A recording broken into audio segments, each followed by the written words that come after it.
The big story tonight, actually two big stories, and that is the swearing in of Raila as the people's president, as well as the media blackout. I will get to the media blackout in just a moment. A quick question to you, Dr. Komolo. Now, the National Resistance Movement, NRM, has been proscribed by the Ministry of Interior. That was interesting. I just saw it a few minutes ago. Again, you see, I thought that when they were transferring Dr. Matiang'i from education, they were unintentionally kind of building something towards its downfall. You see, first, NRM is not a registered organization, so you don't prescribe something that is not registered anywhere. Two, NRM is not a criminal entity. This is a kind of a group of political leaders with serious following. It's not like the Sabot Land Defense Forces or such kind of organizations. But were those groups registered? SLDF, Mungiki? But they were perpetuating obvious criminal activities, using guns, killing people and stuff like that. So the bigger point I'm trying to suggest here is that while proscribing NRM seems to be a very convenient decision, the truth of the matter is that you look at the activities they're doing. First, civil disobedience. How will you stop them from engaging in a non-violent civil disobedience? Two, economic boycott. How will you force them to buy products that they have decided to boycott? So in essence, the activity of banning NRM does not in any way address the underlying political reason why they exist psychologically. Could it give them ammunition to arrest the leaders of NRM? That may amount to a waste of state resources, because for you to arrest them and have serious conviction, they must be engaging in some violent activities, and economic boycott is not a violent activity. They must be engaging in some form of serious disruption, and civil disobedience is not serious disruption. So of course, one might argue that what they are going to do after today may justify the banning. But as I said earlier, intervening using legal and administrative measures to address a political crisis of this nature has always failed, and I foresee this one failing as well. All right, so today was indeed another dark day for the Kenyan media. Even with the biggest political stories that were unfolding today, that very big story was the cause of the darkness, according to the government, after divisions emerged between officials of the Kenya Editors Guild on Monday over the threats from State House on the media not to broadcast Raila's swearing in. The Communication Authority today switched off the 3 leading television stations, including KTN News. But this is not the first time the Kenyan media and journalists are bearing the full blunt of political hostilities. Let's take a look at some past incidents to jog your memory. We'll get to this one at the end. If we can take a look at the chronology of media attacks in the country on your screens in just a moment. That is what I'm looking for. We will get to the other one in just a moment. So this is what's been happening over the last few years. So let's start off with May 2005. Many will remember this one. The former First Lady, now the late Lucy Kibaki, stormed into NMG offices. And then about a year later, there was the masked men that raided the Standard Group premises at the INM building and here as well. And then in October 2013, the MPs passed the draconian law that imposes harsh penalties on journalists. Then, let's go to last year during the coverage of the general election in August 2017. Our very own KTN News reporter Duncan Haemba was arrested while covering protests in Kibra area. And in October, journalists were assaulted by NASA supporters at Wiper headquarters. And early this year, January 2018, 8 journalists were attacked by locals while during a KANU press briefing in Lodwar. I believe editors made a visit there, and right after they did, I think just about a week after senior editors had visited Turkana, there was, again, another report of attacks on journalists. So let's get into this one, Olo Janak, but let's first listen into this one. Constitution in 2010, which has given the media the freedom. And I would not expect anybody to crack down on the media. But that is a fight that we have to take forward. And the media must join the fight in the democratization of this country. And by the end of today, we'll have Raila Odinga as the president of the people. Worldwide, people are expecting this event. So what do you do when it's a complete shutdown? So ndio basi nasema lazima tuangalie mambo haya. Tunazungumza, tunajaribu kuelewana, tuone jinsi ya kufanya kwa sababu ni vibaya kabisa kwa Communications Authority kufanya yale ambayo amefanya. Kusiwe na mawasiliano, hatujui kama sasa watazima pia simu zetu, we don't know.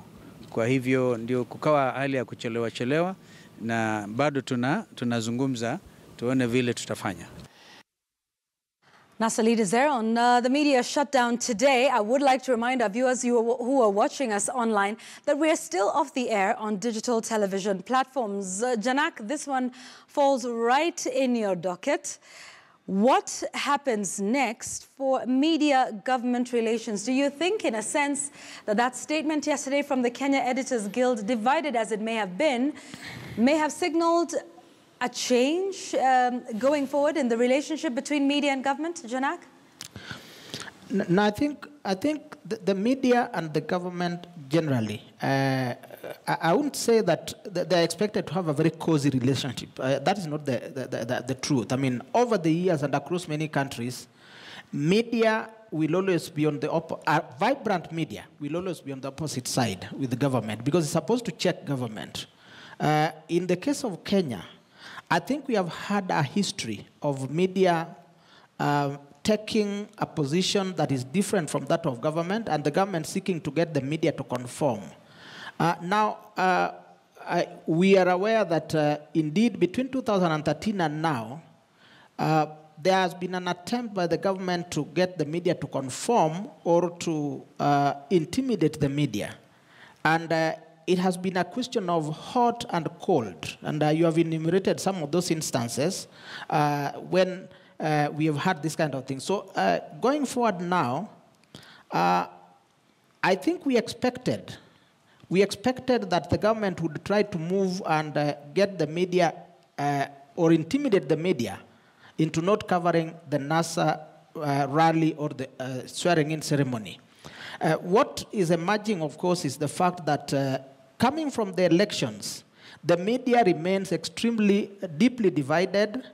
Institutions and individuals within the media have not quite recovered in terms of presenting a united front to confront the reality that the government is going to be anti-media more. And now, as you are aware, we have a parliament that is dominated by those from the ruling party. I can talk as somebody who has been involved in advocacy, and in 2013, as you are aware, I and, of course, David Oito and the others, we led demonstrations in this country against the two media laws. And we know that what we are going to see now, as soon as the political environment settles down, what we are going to see is a flurry of legislation to ensure that the media is kept in check, the media conforms to what is required. So we are in for a rough time. The statement by Linus Kaikai of the Editors Guild was significant, and it was important that he came out strongly. We at the Kenya Correspondents Association also weighed in with another statement, and I think Kenya Union of Journalists. The divisions you begin to see are manifestations of the attempt to capture the media organizations. And this goes back to, for example, I don't want to speak for the Editors Guild, but I'm aware that there have been attempts to infiltrate the different media advocacy groups to ensure that journalists are not able to speak out as strongly as is required. Yeah, but what does this say, though? I mean, with the emerging divisions within the media, because I think that was something else that came out from the statement from the chair of the Kenya Editors Guild and then the vice chair saying both of them were at the meeting, all of them, or rather both of them reading different tones into that. But then that has an effect of the trust and the relationship with our audiences, because it just looks like we're not in tandem or in sync. So what effect did that event yesterday have on the relationship between media and their audiences going forward? No, I think the most significant thing is the media shutdown. The statement by Kaikai or any of the other one by his deputy pale into some sort of insignificance, especially for the media audiences, because it might not have played out as publicly as probably we seem to see it in the media, within the media sector. But I think the most important thing is the shutdown. And this is what the media audiences are trying to check and seeing that obviously the government is not interested in media freedom. I think the audiences will be keen on asking, can the media be able to reclaim its space in terms of keeping the government away from it? Can it? Do you think it can? Yeah, it's possible. I think the media still has capacity. The media industry has capacity to push the government away. Of course, there are challenges. We are aware that there are legal challenges, but more significantly, there are the ownership and business challenges. And the government is holding the media by the throat, especially because of the business environment and the advertising revenue. And that has, and of course at the political level because of the ownership. So these are the business angle and the political ownership of the media, and especially the mainstream media, makes it extremely difficult for the media sector to consolidate its efforts at keeping the government at bay. But that opportunity is still there because the significant leverage that the different organizations and individuals within the media sector, especially in the face of such threats, I think there's that capacity to try to come together and ward off the threat. All right. Dr. Kamolo, what legal options exist for the media at this moment? Shutting down media is tantamount to denying people the access to information, which is a basic fundamental right.